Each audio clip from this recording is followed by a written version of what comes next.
Estoy compartiendo pantalla. Sí, doctor. Se comparte, ¿verdad?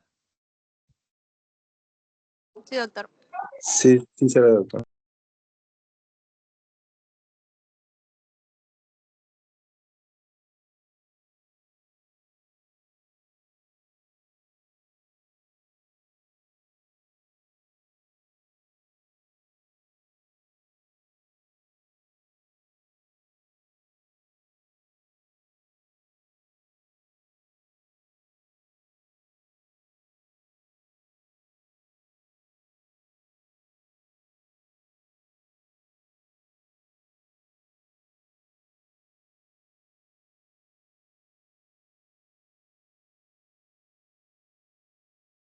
¿Se comparte perfecta la pantalla?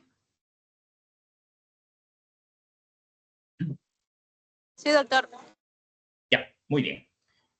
Muy buenas noches, señores alumnos. Vamos a dar por iniciado el capítulo de fisiología digestiva.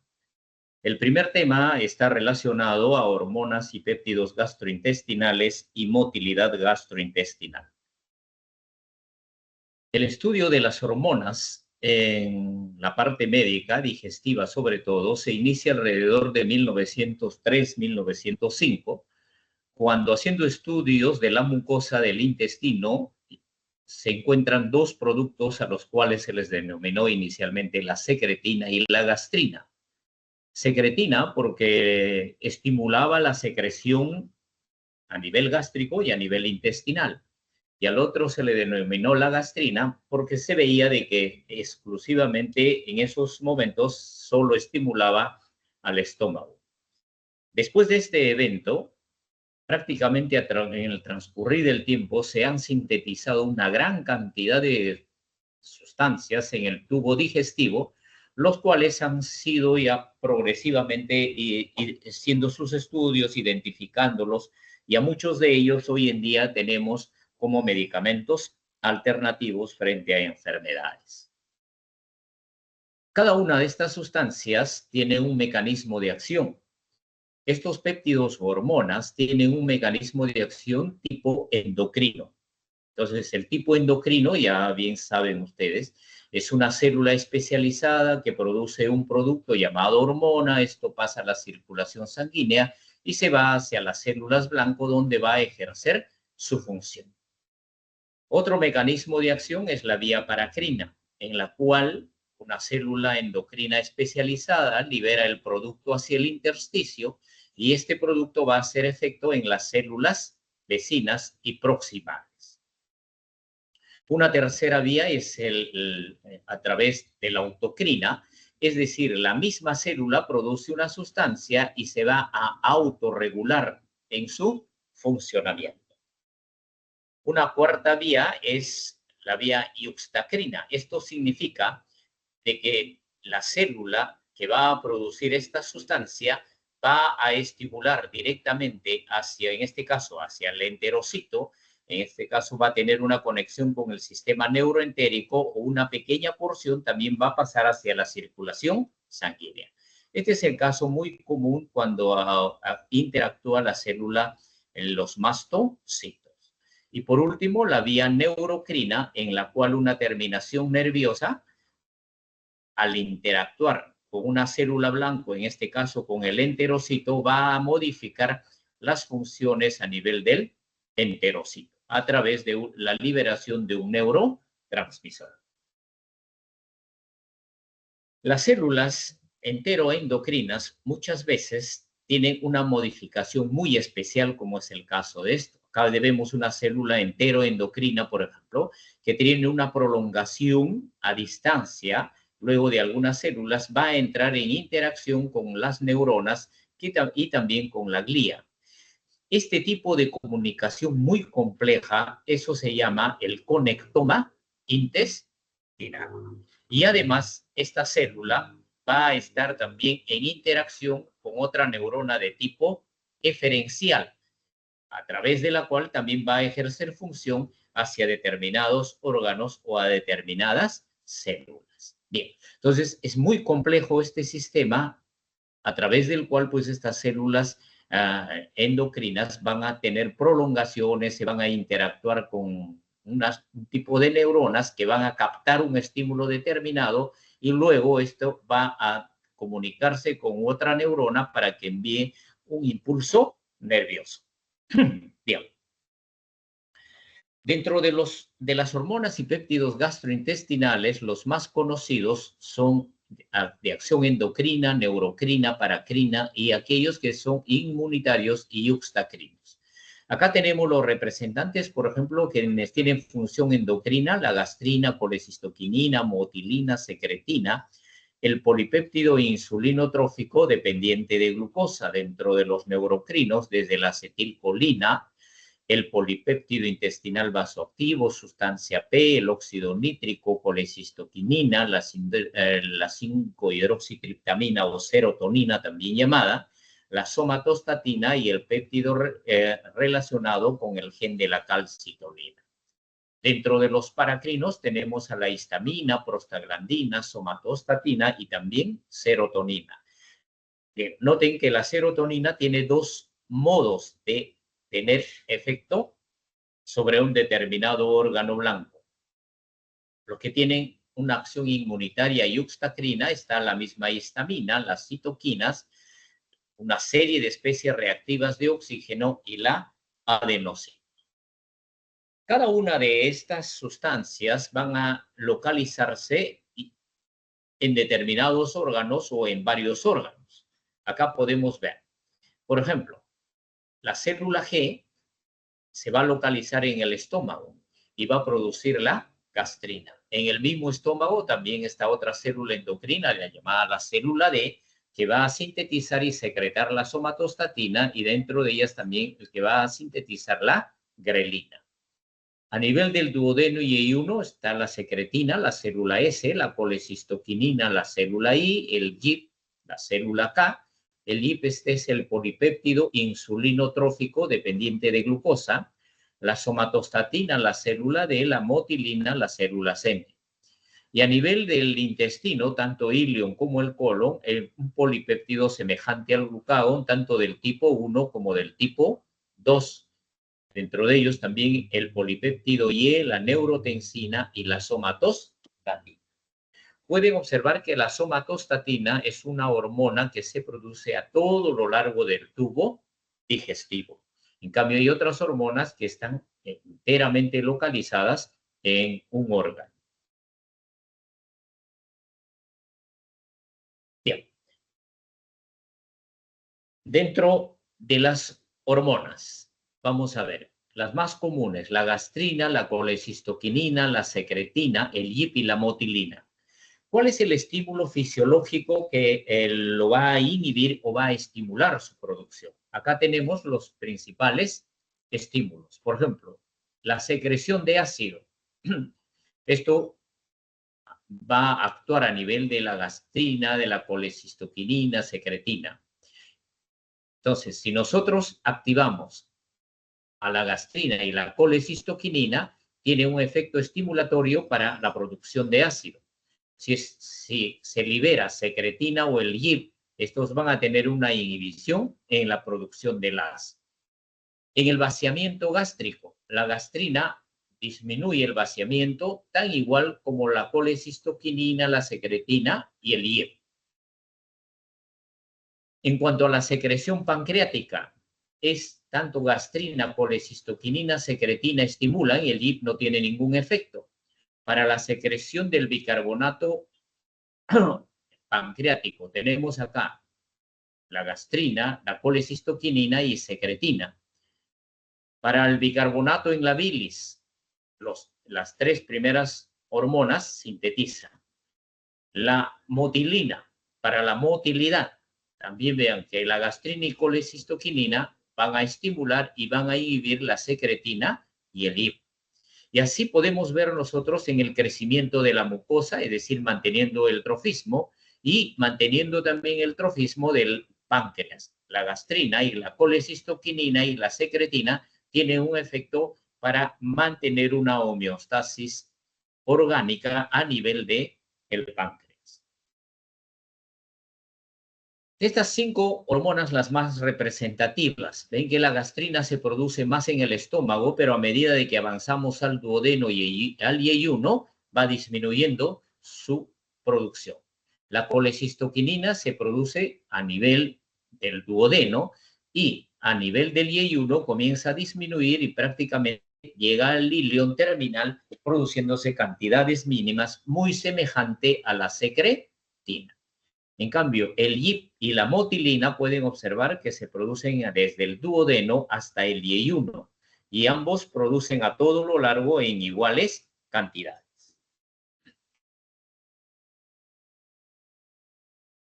Acá tenemos las otras hormonas mucho más complejas, tanto acá en el estómago, duodeno, yeyuno, ilion y colon. Ya la gastrina nos hemos referido, en el glucagón también se produce en este segmento. Es decir, acá hay una topografía muy importante. Podemos evidenciar que la motilina se produce a todo lo largo del tubo digestivo, tan igual como el YIP, la sustancia P, la somatostatina y el polipéptido liberador de la gastrina se produce más a nivel del antro, pero también se produce en menor cantidad a lo largo del tubo digestivo. El polipéptido Y, observen que se produce solo a nivel del intestino y no en el estómago, a diferencia de la grelina, que solamente se produce en estómago y no en otros segmentos del tubo digestivo. ¿Cuál es el estímulo ideal para la liberación de gastrina, secretina, motilina, el YIP y la colecistoquinina? Si nosotros ingerimos un alimento determinado, como es un ácido graso, esto va a estimular la liberación de colecistoquinina y el YIP. Si nosotros ingerimos glucosa, únicamente va a estimular la liberación del YIP, polipéptido insulinotrófico dependiente de glucosa.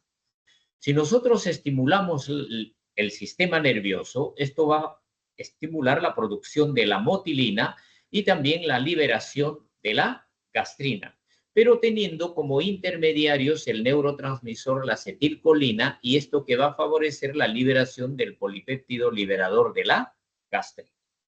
Si acidificamos el tubo digestivo, vamos a ver que a nivel del estómago esto va a producir la gastrina, va a estimular la producción de la gastrina. ¿No? Bien. El hidrógeno, cuando va descendiendo el pH 8, 7, 6, 5, 1, y cuando está debajo de 1.5, la gastrina tiene un efecto inhibitorio en la producción de la gastrina. Entonces, más ácido, menos gastrina. Menos ácido, se va liberando la producción de la gastrina. Cuando ingerimos un péptido o aminoácidos, estos van a estimular directamente la producción de gastrina y también van a estimular la producción de la colecistoquinina, de igual manera el polipéptido insulinotrófico. Si producimos la distensión del estómago, es decir, solo el estímulo mecánico, esto tiene efecto nada más en el estómago para liberar la gastrina. Acá tenemos el resumen de lo que hemos mencionado anteriormente.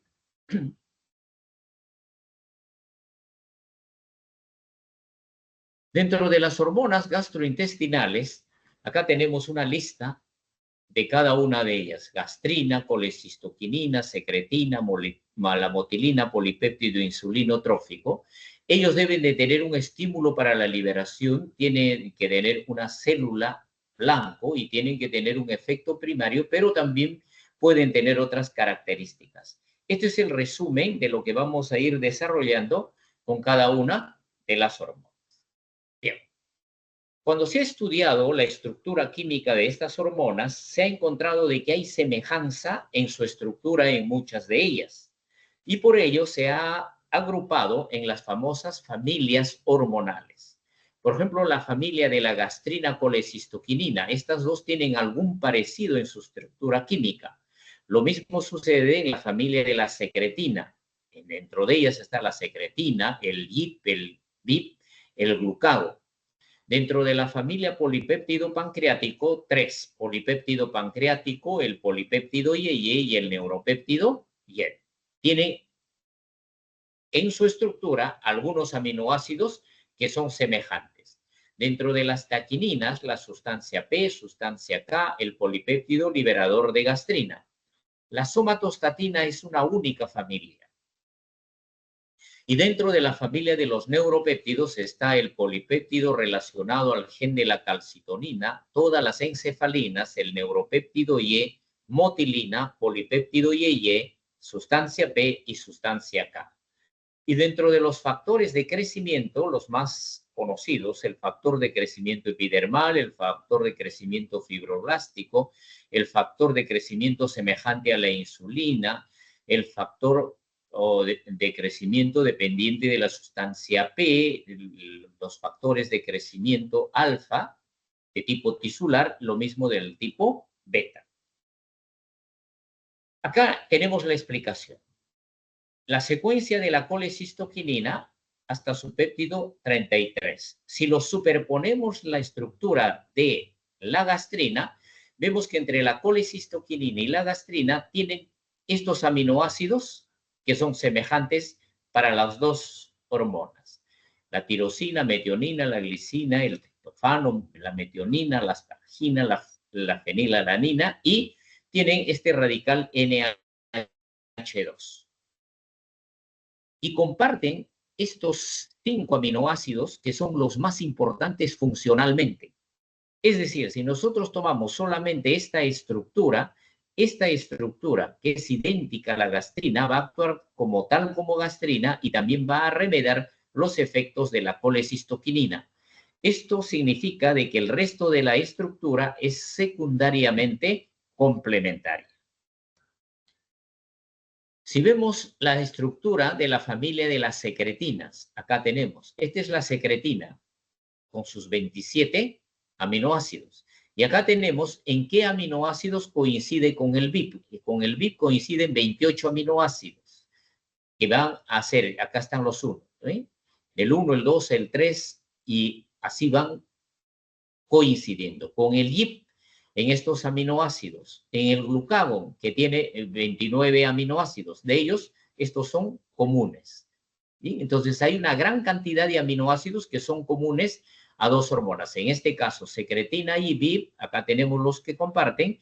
El YIP, a pesar que tiene 42 aminoácidos y la secretina solo 27, pero compartiendo esos aminoácidos van a tener una función idéntica. El glucagón sucede lo mismo. El glucagón tiene 29 aminoácidos. De estos, todos ellos, lo que estoy señalando, coinciden. Y esto hace de que tengan funciones semejantes. ¿Cuáles son las funciones de cada una de estas hormonas, las más importantes? Por ejemplo, la gastrina, el efecto más importante que vamos a referirnos en todo el capítulo es la estimulación de la secreción ácida. Y luego va a favorecer el crecimiento de las células del epitelio gástrico. Cada una de estas hormonas se sintetizan a partir de una preprogastrina. ¿Note? La preprogastrina es una secuencia de 101 aminoácidos. Luego va disminuyendo los aminoácidos a la gastrina 71, gastrina 34, gastrina 17 y la gastrina 6. De todas estas gastrinas, fisiológicamente la más funcional es la G17. Y como ya sabemos que la gastrina se produce en el antro, en el páncreas, en la pituitaria y en el colon, acá podemos ver cuáles van a ser los tipos de gastrina que se van produciendo en estos órganos diferentes al aparato digestivo.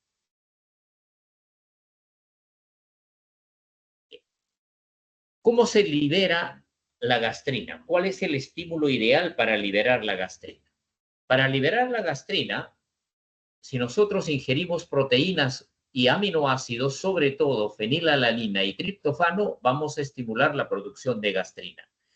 Si nosotros tenemos una comida ficticia, ¿a qué llamamos comida ficticia? Es una comida en la cual uno realiza la masticación y el alimento no va a llegar al estómago. Un remedio o un ejemplo clásico, por ejemplo, es masticar una goma, ¿no? El famoso chicle. Si ustedes mastican el chicle, es un remedio de una comida ficticia.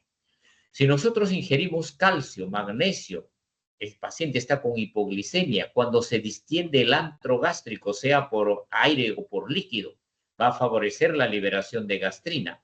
La presencia anormal de sales biliares en el estómago favorece la liberación de gastrina.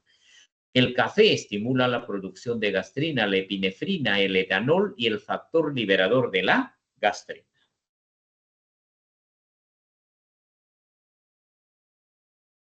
¿Cuáles son los efectos fisiológicos más importantes de la secretina? Va a estimular la secreción de agua y bicarbonato pancreático y además a nivel biliar. Por eso se le llama secretina, porque es un estimulante muy potente. Pero tiene un efecto paradójico, inhibe la secreción del ácido y va a estimular la secreción de pepsinógeno a nivel del estómago. La somatostatina. La somatostatina tiene un efecto muy importante en todo el tubo digestivo, tanto en el hígado, donde va a reducir el flujo sanguíneo, a nivel de la vesícula biliar va a disminuir la contractibilidad de la vesícula, por consiguiente disminuye la expulsión del flujo de bilis. A nivel de el páncreas, por ejemplo, va a tener que inhibir las secreciones pancreáticas. A nivel del estómago va a inhibir la secreción de ácido y de pepsina. A nivel del intestino va a reducir el flujo sanguíneo. A nivel del intestino, en cuanto a la motilidad, va a ser más lenta la motilidad y además va a inhibir la absorción de glucosa y de algunos aminoácidos. A nivel también del intestino delgado, va a estimular, ¿no?, la absorción de agua y electrolitos. Y a nivel del colon va a inhibir el crecimiento y la proliferación del epitelio. El polipéptido insulinotrófico dependiente de glucosa. Sus dos principales efectos: estimula la secreción de insulina, ojo, posabsorción. Si nosotros aplicamos directamente glucosa a la vena, no se va a secretar el polipéptido insulinotrófico, sino que tiene que ser ingerido para que haya una buena absorción de la glucosa y esto favorezca la estimulación del polipéptido insulinotrófico dependiente de glucosa. Y su tercer efecto, o su segundo efecto, perdón, es que va a inhibir la secreción del ácido. Acá tenemos un resumen. Esta es una célula que va a liberar el GIP. El principal estímulo es la glucosa plasmática. El otro son los ácidos grasos y los monoglicéridos.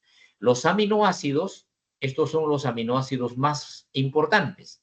Cuando ingerimos aminoácidos de arginina, histidina, leucina y la treonina y adicionalmente lisina, todos estos van a tener capacidad de liberar el polipéptido insulinotrófico. El polipéptido IgE. Este polipéptido IgE se va a producir a nivel de hilo colónico. Acá se libera el polipéptido IgE y este va a tener efectos a nivel del estómago, donde va a disminuir la secreción gástrica, va a disminuir y va a retardar el vaciamiento gástrico, va a disminuir la secreción pancreática y en el tránsito intestinal lo va a hacer muy lento, bastante lento. Lo mismo sucede en el tránsito colónico. O sea, todo el movimiento del tubo digestivo se hace lento por la estimulación del polipéptido IgE.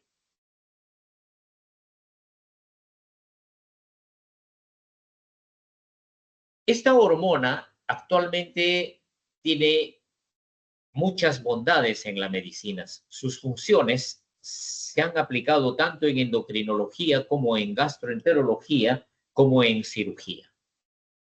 Este péptido, semejante al glucagón del tipo 1, es cosecretado con el péptido IgE con las células L. Esta hormona es la incretina más potente conocida. ¿Qué significa una incretina? Es decir, que esta hormona va a llegar al páncreas y va a ser uno de los estímulos más importantes para la liberación pancreática, principalmente de la insulina. Este GIP, que se llama el GLP-1 también, al producirse en el tubo digestivo, va a tener efectos a nivel del sistema nervioso central, donde va a producir una neuroprotección, va a regular la ingesta de los alimentos, favoreciendo la saciedad y disminuyendo el apetito. A nivel de la lengua, va a actuar sensibilizando hacia el gusto. A nivel cardíaco, va a aumentar la captación de glucosa por los tejidos cardíacos, va a tener una cardioprotección y va a aumentar la función cardíaca. A nivel del estómago, va a inhibir el vaciamiento gástrico, inhibe la secreción de ácido y va a inhibir también la motilidad.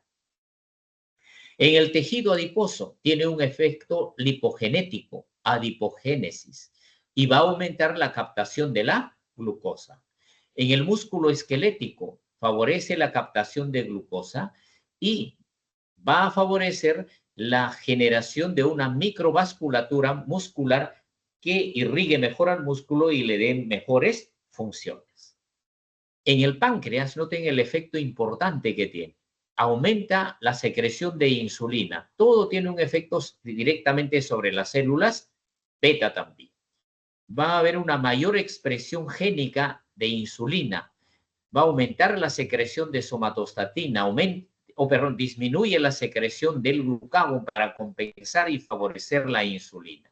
Y en las células beta, noten ustedes, va a tener un efecto estimulatorio para darle mayor sensibilidad a la captación de glucosa, a la mayor sensibilidad de la neogénesis, a la mejor proliferación de las células beta, pero va a disminuir, ¿no?, la sensibilidad de la glucosa cuando alcanza determinados niveles sanguíneos. La grelina. A esta se le denomina también la hormona del ayuno. Entonces, cuando estamos en ayuno, el estómago está vacío, produce grandes cantidades de grelina. Entonces, esta grelina, cuando pasa la circulación sanguínea, va al hipotálamo y en el hipotálamo va a inducir el apetito. También va a tener un efecto ansiolítico y antidepresivo. Va a favorecer la liberación de la hormona del crecimiento.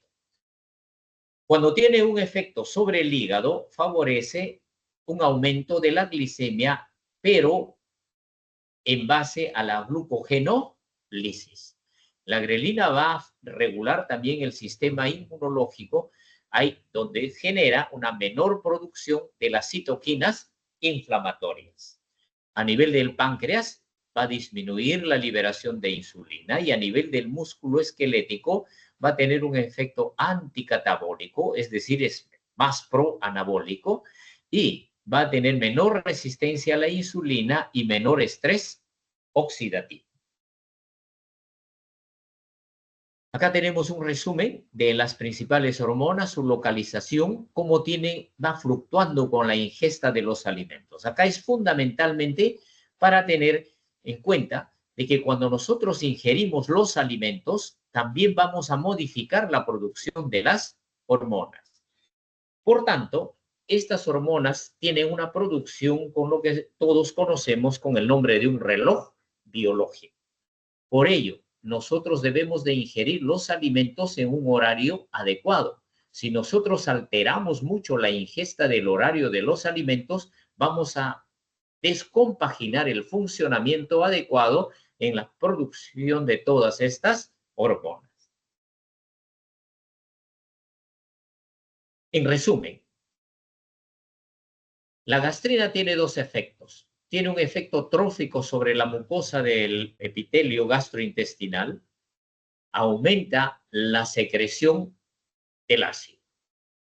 La colecistoquinina estimula la secreción de enzimas pancreáticas, estimula la contracción de la vesícula biliar, tiene un efecto trófico sobre las células del páncreas, va a disminuir el vaciamiento gástrico, va a estimular la producción de bicarbonato pancreático.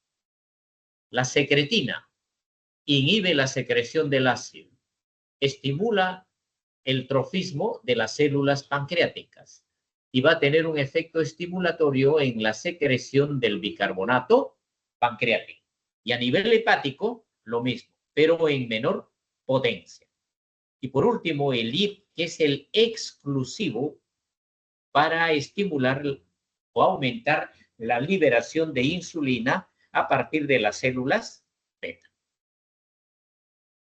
Por tanto, cuando estamos frente a una obesidad o aquellos pacientes obesos a quienes se les ha realizado una cirugía bariátrica, hoy en día llamada ya cirugía metabólica, cuando se ha realizado este tipo de cirugía a los pacientes obesos, tanto las células I como las células L, las que producen somatostatina, las células M, todas ellas van a modificar en su producción hormonal.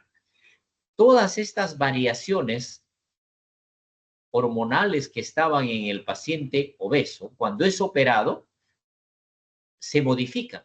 Y esta modificación es favorable para dos cosas, en resumen, del tubo digestivo. Para mejorar su funcionamiento en la producción de hormonas y, en segundo lugar, para favorecer la pérdida de peso y, de esta manera, el manejo de la obesidad. Y luego también tiene un efecto endocrino. ¿Por qué? Porque muchos pacientes diabéticos que han sido operados bajo esta técnica quirúrgica han dejado de consumir medicamentos contra la diabetes. Por tanto, entonces, hoy en día tenemos una buena alternativa de la cirugía y se explica las bondades de la cirugía gracias a de que se va a modificar la producción de una serie de hormonas que van a tener efecto benéfico en nuestro organismo. Bien, y acá tenemos lo que les decía. Este es el péptido actualmente en boga. Se está realizando muchas terapias utilizando solo este péptido, el GLP-1, o asociado a otras hormonas. Ya se conoce cuál es el efecto fisiológico y los fármacos, noten ustedes la cantidad de fármacos y laboratorios que están investigando nuevos productos, y estos están en diferentes fases. Otros están en fase 1, otros están en fase 2 y otros que ya han salido al mercado y prácticamente nos están brindando sus bondades en el manejo fundamentalmente de la diabetes, del hígado graso y en el manejo de la obesidad. Bien, entonces ahí terminaría esta primera parte. No sé si tienen alguna pregunta.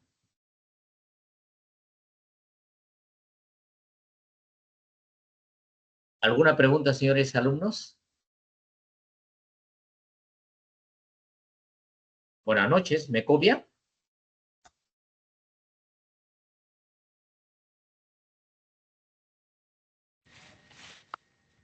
Sí, doctor.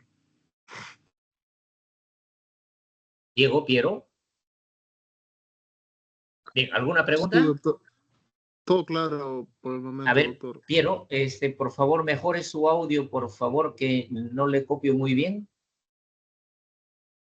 Sí, doctor, ¿se me escucha? Sí, ahora sí, un poco mejor.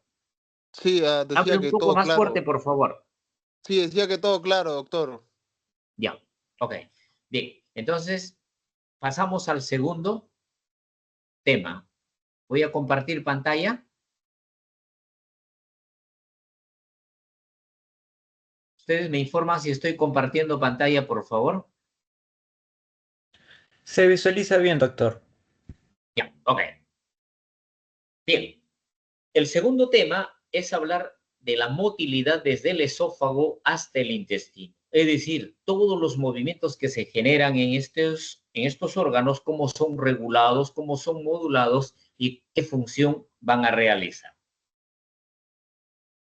El primer evento es la masticación y la deglución en la fase faríngea. Cuando nosotros ingerimos un alimento, saben ustedes, realizamos la masticación, formamos el bolo alimentario y luego este bolo alimentario es impulsado hacia la faringe. Esta primera fase en la cual se forma el bolo alimentario por acción de la saliva, la trituración y los alimentos que nosotros hemos ingerido, van a ser voluntariamente deglutidos hacia la región de la faringe. Esta es la única fase que es voluntaria. De la faringe hacia todo el tubo digestivo inferior, todos los eventos van a ser de tipo reflejo. Entonces, una vez que hemos deglutido el alimento, ¿qué es lo que sucede? Pueden observar, acá la lengua es el órgano motriz. Una vez formada el bolo alimentario, la lengua hace un efecto de plano inclinado, se apoya en el paladar duro anterior, se contrae muy intensamente y esto permite impulsar el bolo alimentario hacia la faringe. Ahora veamos qué pasa en la fase faringe. Cuando el alimento llega a la faringe, en la faringe hay receptores y estos receptores de la deglución van a enviar la información a través del quinto, noveno, décimo segundo pares craneales hacia el bulbo raquídeo. En el bulbo raquídeo existe un centro nervioso al cual se ha llamado centro de la deglución. Este centro de la deglución va a analizar la información que proviene desde la faringe y va a elaborar una respuesta eferencial, inicialmente hacia el centro respiratorio, inhibiendo el centro respiratorio de 0,5 a 1 segundo. En ese periodo, envía la otra información eferencial a través del quinto, del séptimo, del nervio ambiguo y del décimo segundo a todos estos grupos musculares que ustedes ya bien conocen por la anatomía. Todos estos músculos, todos estos grupos musculares están localizados en la faringe superior, media e inferior, en la región faringo-laringe. Entonces, ¿qué efectos va a generar? El primer efecto es cerrar el paladar blando. Noten, luego de la deglución se cierra el paladar blando, se ocluye para evitar que el alimento vaya a la faringe, o a la rinofaringe o faringe superior y la posibilidad de retorno por las fosas nasales. Entonces, para evitar ese fenómeno, el paladar blando se cierra. Luego, ¿qué ocurre? Luego, hace de que se cierre la glotis. Al cerrarse la glotis, no le da otra oportunidad al alimento que dirigirse hacia la parte posterior para ingresar al esófago. El otro movimiento, todos los músculos supraioideos, infraioideos, no, los músculos laríngeos, van a movilizar la laringe hacia la parte superior y anterior. Este movimiento de la laringe hacia arriba y hacia adelante protege a las vías respiratorias para que cuando el alimento impulsemos hacia el esófago no ingrese a las vías respiratorias. Este sincronismo se va a ver afectado, por ejemplo, cuando el individuo justo en el momento en que está deglutiendo trata de hablar o reírse. ¿Qué ocurre cuando uno está deglutiendo y trata de hablar o reírse? Entonces, todos estos fenómenos se bloquean. Por tanto, la posibilidad de que el alimento se vaya a la vía respiratoria es amplia. Y cuando se va este alimento a la vía respiratoria, produce un atragantamiento. Y ese atragantamiento muchas veces es fatal cuando uno no actúa inmediatamente. Entonces, acá este fenómeno es muy rápido justamente para evitar ese mecanismo de que el alimento se vaya a las vías respiratorias. Entonces ya el alimento se va al esófago. Ingresamos ya a la tercera fase de la deglución, que es la fase esofágica. ¿Qué ocurre en la fase esofágica? Acá vemos. Hemos colocado el electrodo en la faringe de color azul, en el esfínter esofágico superior el rojo, en el cuerpo esofágico tres electrodos y un último en la región del esfínter esofágico inferior que tiene acá. Vamos a invitar a deglutir a esta persona y vamos a registrar a través de los electrodos qué tipo de ondas se van produciendo. Acá lo vamos a revisar. Acá está en estadio basal todos los electrodos. Cuando deglutimos, noten ustedes, inmediatamente hay una contracción del músculo faríngeo inferior. Cuando se contrae el músculo faríngeo inferior con la deglución, inmediatamente el esfínter esofágico superior se relaja para permitir la llegada del alimento. Esta relajación va a permanecer hasta el momento en que la contracción que viene de la faringe pase el esfínter esofágico superior y se transmita al esófago. Y va a progresar esta onda a lo largo de todo el esófago hasta alcanzar el estómago. Por tanto, se genera una onda peristáltica. Esta onda peristáltica, como es la primera que aparece después de una deglución, por eso se llama la onda primaria. Entonces, ¿qué es una onda primaria? Una onda primaria es generada en la deglución faríngea. Esto se transmite al esófago, esta onda viaja a todo lo largo del esófago, es peristáltica y genera una presión promedio de 50 milímetros de mercurio. Entonces, estas ondas, al llegar al esfínter esofágico inferior y al estómago, desaparecen hasta que nuevamente realicemos una nueva deglución. Y con una nueva deglución se repiten los eventos. Se contrae el músculo faríngeo inferior, se relaja el esfínter esofágico superior, esta onda se transmite al esófago como una onda primaria. Con estas ondas primarias, el alimento no alcanza el estómago. ¿Por qué? Porque avanza lento el alimento a todo lo largo del esófago. Acá tenemos una fluoroscopía. Esto significa de que al paciente se le ha dado un trago de bario y vamos a cronometrar desde el momento que lo deglute al momento que esté en la faringe, que está viajando a todo lo largo del esófago, hasta que llega al estómago. ¿Cuánto tiempo ha transcurrido desde la deglución hasta que llega al estómago? En este experimento, entre 13.8 segundos. Y podemos observar acá que cuando el alimento, después de deglutido, va viajando a todo lo largo del esófago, va a generar otras ondas. Para identificar a estas otras ondas, a todo lo largo del esófago se coloca cada 3 centímetros un electrodo. Se le invita a deglutir a la persona y vemos de que a todo lo largo del esófago ahora se va a generar una onda, ¿ven? Acá se genera otra onda, acá otra onda, acá otra onda y así progresivamente, todo lo largo. Hasta el momento en el cual el esófago va a quedar vacío. Cuando el esófago ya no tiene ningún alimento, ya no se generan estas ondas. Estas ondas, como estamos observando, son las segundas en aparecer. Por eso se le llama las ondas secundarias. Por tanto, ¿qué caracteriza a las ondas secundarias? Estas ondas secundarias no dependen de la deglución, dependen del contenido del alimento en el lumen esofágico. Cualesquiera que sea el segmento del esófago donde esté el alimento, va a generar una onda secundaria. Esta onda secundaria, ¿cuánto de presión genera? Más o menos 100 milímetros de mercurio.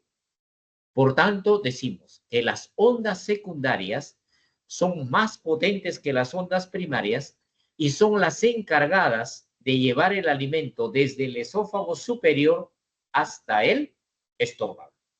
Al final de una onda secundaria que alcanzó el estómago, todo el esófago prácticamente está vacío. Entonces, ya el alimento está llegando al estómago. Ahora hay un momento especial para la deglución. Cuando nosotros deglutimos de una forma rápida los alimentos. ¿Okay? Entonces, cuando hay movimiento, hay degluciones repetitivas rápidas, es decir, hay movimientos deglutorios también rápidos. Acá, por ejemplo, 1, 2, 3, 4, 5, 6 y así sucesivamente. Todas estas degluciones son repetitivas. ¿En qué tiempo? En 5 segundos. ¿Qué ocurre en este caso cuando deglutimos a una velocidad muy rápida? Vemos de que el esfínter esofágico superior se relaja proporcionalmente a cada deglución. Se relaja, se relaja.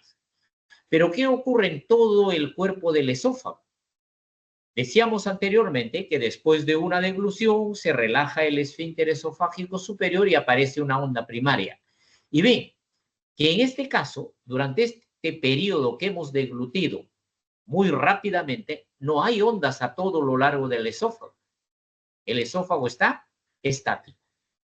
El esfínter esofágico inferior se relaja, comienza a relajarse con la primera deglución. Se mantiene relajado hasta la última deglución. La última deglución rápida recién es la que va a generar la onda primaria. Y vemos acá que aparece recién esta onda primaria, viaja todo lo largo del esófago hasta alcanzar el esfínter esofágico inferior. Este mecanismo, a través del cual el organismo nos permite deglutir rápidamente los alimentos, a eso se llama la inhibición deglutora. Todos estos fenómenos, durante la deglución y la motilidad del esófago, ondas primarias, secundarias, la deglución rápida, se puede medir actualmente con esta manometría de alta resolución. En esta manometría de alta resolución, y estos son equipos modernos, podemos observar acá la deglución normal. Se deglute normalmente, aparece la onda primaria, viaja todo lo largo del esófago, se relaja acá el esfínter esofágico inferior hasta que llegue la onda. Pero cuando deglutimos repetitivamente, como es este caso, acá se están repitiendo las degluciones, ¿ve? Acá están todas las degluciones. En todo este periodo, de igual manera, no hay contracciones. ¿Ven cómo no hay contracciones? Cada una de las contracciones son traducidas por estos colores. Acá no hay ninguna de estas relaciones. Solamente vemos de que después de la última deglución, noten ustedes, después de esta última deglución, pasa al esófago superior, el esófago medio, el esófago inferior y alcanza el estómago. Lo mismo que acá. Esta es una forma gráfica muy sencilla, pero este es tal cual se ve cuando uno realiza una manometría. Ahora el alimento llegó al estómago. ¿Qué ocurre en el estómago? Cuando el alimento llega al estómago, el estómago inicialmente hace un efecto de almacenamiento. Va llegando los alimentos y al llegar el alimento, ¿qué ocurre en este órgano? Este órgano es elástico, se distiende. Y al distenderse va a generar las respuestas. Y esas respuestas van a ser percibidas por el nervio vago. El nervio vago, cuando detecta la distensión del estómago, inmediatamente informa al centro de la deglución. Y en este centro de la deglución, en la médula oblonga, se analiza la información y a través del nervio vago se envía una información eferente nada más al fondo del estómago. Ese estímulo que llega al fondo del estómago por la llegada de alimentos al estómago va a hacer de que este fondo, noten ustedes, este es el fondo sin alimentos y este es el fondo cuando el estómago ya está lleno de alimentos. ¿Ven cómo se ha distendido el fondo? Este fondo ha tenido esta capacidad de distensión gracias a que se han liberado estos neurotransmisores, el óxido nítrico, el adenosín trifosfato y el polipéptido intestinal vasoactivo. También la dopamina. Este mecanismo de relajación del fondo se llama la relajación receptiva. Esta relajación receptiva hace de que con esa relajación el estómago se adapte para contener un mayor volumen de alimentos. Entonces, este primer reflejo, al permitirnos de que nosotros sigamos ingiriendo alimentos, alcanzar un volumen, nosotros podemos también medir qué es lo que ocurre. Y acá tenemos. Vamos a medir la relajación receptiva. Vamos a medir qué presión se genera dentro del estómago cuando nosotros ingerimos un volumen determinado. Acá tenemos, si ingerimos 1 litro del volumen, vemos de que la presión intragástrica no se modifica mucho. Ven de que 1 se eleva hasta 4 milímetros. No es mucha la diferencia. Pero cuando ingerimos hasta 2 litros, noten ustedes, casi se duplica la presión. Y cuando ingerimos hasta 3 litros, que es la capacidad máxima fisiológica, vemos de que se ha elevado entre 12 a 14 milímetros. Por tanto, en la relajación receptiva, el estómago nos permite recibir un volumen importante de alimentos, incrementando la presión intragástrica en pequeñas cantidades. Entonces, gracias a este fenómeno es de que nosotros podemos ingerir fisiológicamente hasta 3 litros o 3 kilos de alimento. Ahora, para esa relajación hemos dicho de que el nervio vago es fundamental. ¿Qué ocurre si a una persona le han realizado una vagotomía, le han cortado el vago que va a inervar el estómago? Vamos a medir este mecanismo. Cuánto su estómago va a poder contener y cuánto de presión se va a generar en una vagotomía. Acá tenemos en un individuo control normal. Hemos dicho de que más o menos hasta 1 litro no se eleva mucho. A partir de 1 litro, pues recién comienza a elevarse la presión. Venga, que en este caso está en centímetros de agua, se ha elevado hasta más o menos entre 40 y 50 centímetros de agua al haber ingerido 1 litro. Pero en un paciente que se ha realizado la vagotomía, observen, a los 200 mililitros de la ingesta ya está en 20 centímetros de agua. A los 600 mililitros ya está casi alrededor de 50. Y cuando ha ingerido 1 litro superó fácilmente los 60 centímetros de. Por tanto, a quien le han realizado la vagotomía, estos pacientes van a experimentar saciedad con pequeños volúmenes. Se llenan más rápido con pequeños volúmenes. ¿Por qué? Porque la vagotomía no permite la relajación receptiva. En los individuos vagectomizados no hay liberación pues, del BIP, no hay liberación del óxido nítrico, del ATP, ni de la dopamina.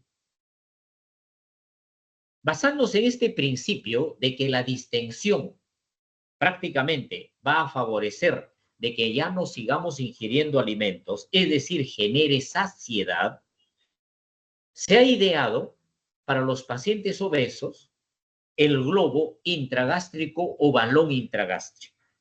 Entonces, los gastroenterólogos introducimos acá pueden ver ustedes, se está introduciendo el globo, el balón, acá está el endoscopio, acá está el píloro, acá se está dejando el balón ya inflado. Tiene un aditamento especial que desde la parte externa uno lo puede inflar o lo puede administrar una sustancia determinada. Pero lo importante es de que haya distensión en un volumen determinado. Entonces, luego se deja este balón en el estómago. ¿Qué finalidad tiene este balón dentro del estómago? Al ingerir nosotros los alimentos, como este es un balón flotante, se eleva y se va al fondo, distiende el fondo. Y al distender el fondo, ese estímulo es detectado por el nervio vago, va a la médula espinal, regresa al fondo gástrico, no se relaja ya mucho y esta persona experimenta saciedad temprana, ingiriendo pequeños volúmenes. ¿Ok? Entonces, en términos sencillos, a quien se le ha colocado un balón intragástrico, con un volumen, por ejemplo, de 1 litro, ya experimenta saciedad. ¿Por qué? Porque al flotar este balón, va a remedar como si el estómago estuviese ya lleno de alimento. Entonces, esta es una forma como se le da ayuda a los pacientes obesos en una primera fase sin recurrir aún todavía a la cirugía. Pero esto, lamentablemente, no es la solución para muchos pacientes. Y para los pacientes que no responden al balón intragástrico para el manejo de la obesidad, ya se les puede ofrecer más adelante otro tipo de alternativas. Cuando el alimento llega al estómago, acá vemos, ¿no? En el estómago se distiende y el estómago actúa como un receptor. y tiene que posteriormente evacuar todo su contenido. Y para evacuar su contenido, el estómago se adapta a ser una bomba. Y para que sea una bomba de expulsión, tiene que contraerse el músculo.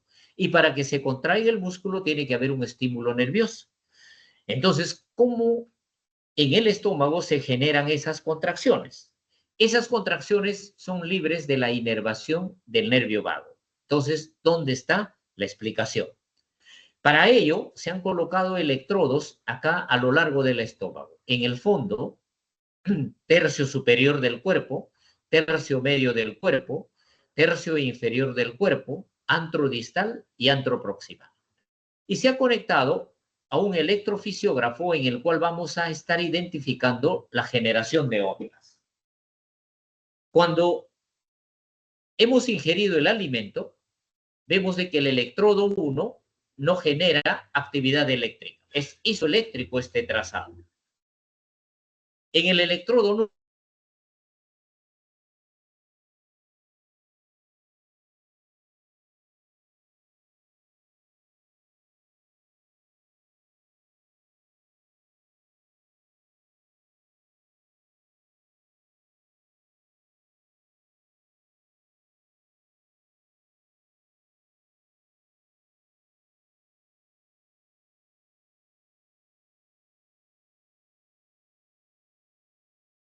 Doctor, disculpe, no se me escucha.